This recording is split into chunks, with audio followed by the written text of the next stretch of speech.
మనుషులు నిన్ను అవమానపరుస్తారు, నిందిస్తారు, దూషిస్తూ హేళన చేసి మాట్లాడతారు, నిన్ను కృంగదీసే పనులు చేస్తారు. వారి ప్రయత్నాలు తాత్కాలికమైనవి. నీ వేదన ఏదైనా దేవునికి ప్రార్థించినప్పుడు దేవుని ఆదరణ పొందుతావు. 3వ కీర్తన 4వ వచనంలో, నేను యెహోవాకు మొర్రపెట్టినప్పుడు ఆయన తన పరిశుద్ధ పర్వతం నుండి నాకు ఉత్తరమిచ్చెను. మనుషులు సమయాన్ని బట్టి మారిపోతూ ఉంటారు, మన స్థితిని చూసి మాట్లాడతారు.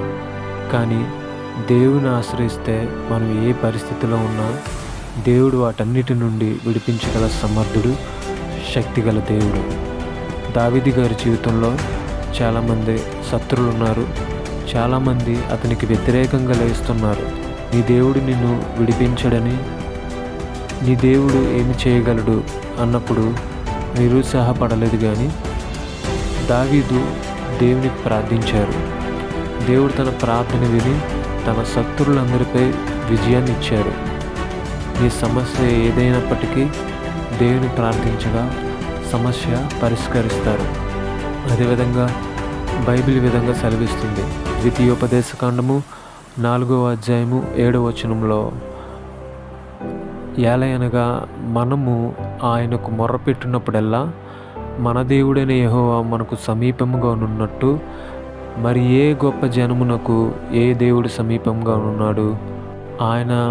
ఆయనను నమ్ముకున్న తన ప్రజలను ఎన్నటికీ విడిచిపెట్టడు.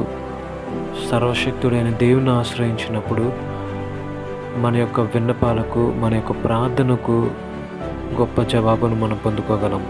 అతడు నాకు మొర్రపెట్టగా నేను అతనికి ఉత్తరం ఇచ్చేదను, శ్రమలోనే నాకు తోడై ఉండేదను, అతన్ని విడిపించి అతన్ని గొప్ప చేసేదను. ఆయనకు ప్రార్థించగా ఎవ్వరూ ఇవ్వలేని గొప్ప ఆదరణ పొందుతాము. ఆయనే రక్షించగల సమర్థుడు. దేవుడు మనకు తోడై ఉండును గాక. ఆమేన్.